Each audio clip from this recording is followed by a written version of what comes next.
ci dëkk boo xam ne dañoo yor pétrole ak gaz tu tournes autour mais yow lépp li nga initié c'est des débats polémiques mais est-ce que xam nga ne on a fini par abrutir même le Sénégalais le Sénégalais on a fini par l'abrutir complètement on a fini par baisser le niveau dans ce pays-là. J'étais à l'université pour un séminaire là où je devais animer un panel un professeur mauritanien qui me dit mais Kandé xam nga ñu lan moo taxoon ñu ñee leen le niveau des débats chez vous mais léegi billahi wallahi wa ta'ala mais dëgg la wax sax dafa wax dëgg dafa wax dëgg mu ne ma le discours de vos leaders la puissance de la parole de vos présidents de la République vous l'avez perdu ñu lu ñu leen daan ñeewee dafa dañ parce que bu dee dund ba suur ñun ay gëlëm la ñu am ay meew dañuy lekk ba suur lu ñu dundee ne ñun doy nañu.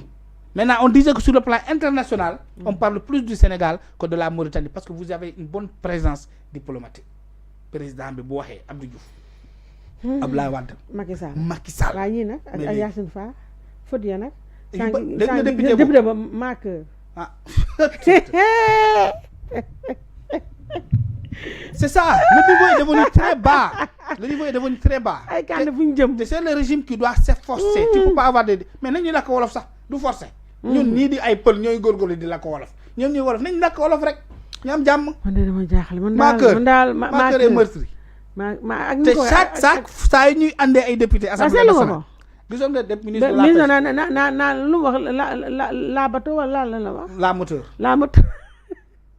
Waaye nag aussi tamit tubaab aussi nag je n'ose pas parler des francs ku fi noonu bel défilé am na ku fi waxoon bel défilé bel défilé Kandé ba pare en parlant de xam nga Basir nag nga la moo tax muy def fën day réciter dañ koy bindal discours Kandé baaxoo de non sérieux day réciter ngeen day réciter Basir day réciter Basir day réciter na bàyyi réciter bi réciter mënu ko non sérieux day réciter day réciter xam nga Aïssatou yow def nga communication xam nga waaw boo parcourir voilà day parcourir boo juumee rek day yàq moo tax bi xaw a gàgg yooyu day réciter na bàyyi réciter bi nay naturel nay la ko wolof mais Kandé non tey moom ce pays xoolal assemblée nationale Kandé loo mën a wax ci assemblée léegi la adopté mise en accusation nañ accuser ñëpp Aïssatou nañ jàpp ñëpp les finalité bi lan la ñoom jàpp yi lan lañ ci bëgg ñoom nañu continuer di jàpp ñëpp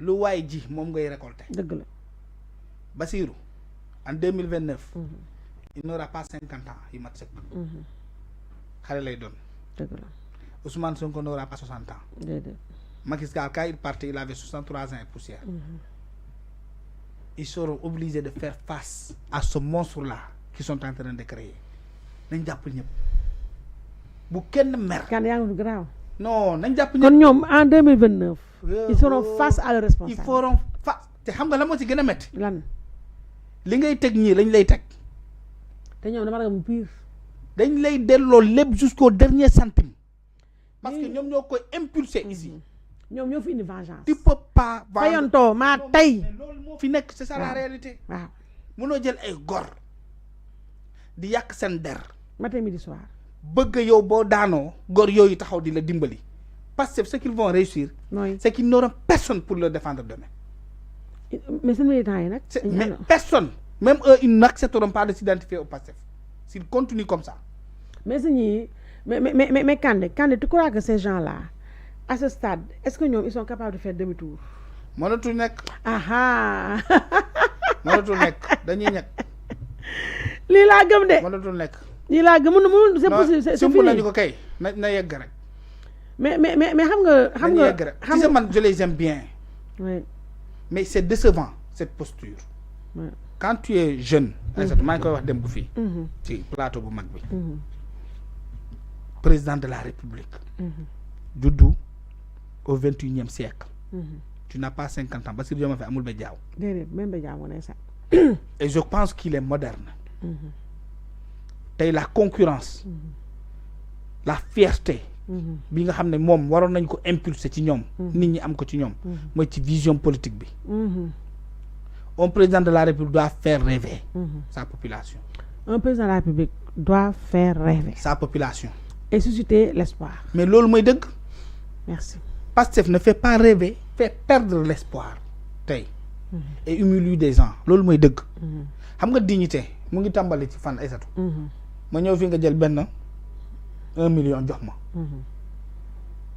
ma dem sama kër fay location ça me rend digne mooy dignité humaine bi nga wax parce que j'ai payé la location kenn xamaluma voilà sàng sa bopp sutura mais quand tu perds sutura boobu boo ko perdre tey tu as perdu ton humanisme foofu moom fa doggumal xam nga sànq ba ma toogee di seetaan assemblée nationale mise en accusation bu les 5 ministres là mais c'est la deuxième fois que je xam nga amoon na su bu waat bu de segment te àggul mais bii mais c'était profond xam nga lan laa doon xalaat ma ni ñi ñu mettre en accusation ñu toog di seetaan comme man ni ma seetaanee seen mbokk di seetaan man dama ni mise en accusation wala mise à mort. Humiliation là. C'est ça. Et je vais te dire pourquoi. Oui. Maintenant je termine juste sur. Oui, termine. Bi nga xam ne mooy. Dignité. Oui, insiste sur dignité. Humanité boobu. Oui. 80 000 personnes qui perdent leur travail. C'est 80 000 familles. La famille sénégalaise, au minimum, tu trouves 4 personnes. Qui vivent sur un seul salaire. Avec un seul salaire. Le salaire boobu day dem ba dëkk ba. Xaw ma ndax xam nga loolu. Parce que ni dëkk Ndakaaru fii bari wuñu. Ils ont tous des villages. ci région yi. ci benn 100 000 benn 200 000. xamal ne mu ngi dundal 20 personnes au village. nit ki liggéey 20 ans 15 ans dans une entreprise nga dàq ko. tu l'exposes à plusieurs types de risques. Sans le savoir. te état moomu loolu. parce que quand je perds mon salaire. je perds ma dignité. et qui perd sa dignité plonge dans l'insécurité. Insécurité boo xam nga lan lay jur. mën na jur agression mën na jur suicide mën na juree nit lu ne. parce que est-ce qu'ils mesurent ce qu'ils sont en train de faire. waaw man des fois dafa may jaaxal. ils ne le mesurent pas. mais sama genre yi di wax ne dañoo soxor nag. mais soxor la loolu mooy soxor di. acte yi ñuy def nii c'est de la méchanceté. gis nga yow di nga ñëw sa kër. boo ñëwee bay dugg ci kër gi. da ngay xam daan tiku. daa yëglu. xam nga yëglu boobu pour la la. pour la la. pour gars yi defaraat seen toogin. waaw. booy ñëw ci buntu kër gi da ngay def koŋ dëgg la. parce que boo moytul am na kenn nu mu toogee. waaw boo ko fekkee ci toogin woowee. mën na këree gàcce seen diggante. dëgg la. nga yëglu nit ki defarwaat. nguur da ngay yëglu. moo di bett ay nit. mais ñi dañuy bettaate. dañuy jéem a bettaate bi muñ la bettee dañ lay photo weer la ne nii la toogee woon. mais photo weer la boobu mooy li nga bëgg a wax si fii ku ñu fi convoqué bala ñu laa bala ngaa jot convocation. fekk humilier nañ la ba pare. waaye léegi loolu bii bi lan la mais loolu lan la parce que leur but c'est la vengeance l'esprit de vengeance bëgg a fayantoo te ils vont se venger. pendant 5 ans ils n'auront pas de bilan. gis nga quand ils vont ouvrir les procès là ci la ñuy xam ne. Macky tànte woon na ko. nit ñi dugal ko ci. waaw mi ko dugal mais bu mu demee ba xam ne baaxul. dafa reculer mais ñii comme li nga wax sànq. ñu dañoo rëy ñi ils sont pas duñu reculer. c'est ça te dañoo war a reculer parce que amul njëriñ. nommé wuñu président de la république wala régime bu bees. pour humilier ay gor. déedéet. dañu leen di nommer pour soppi xar kanamu réew mi képp koo xam ne da nga doon am 20 000. ñu fexe ba noo amee 50 000 wala 30 000. loolu mooy dëgg. Pastef a confondu la composante de l'opposition et la réalité du pouvoir. kon su ma déggee Pastef ba tey gëmul ne xamul ne mi ngi pouvoir.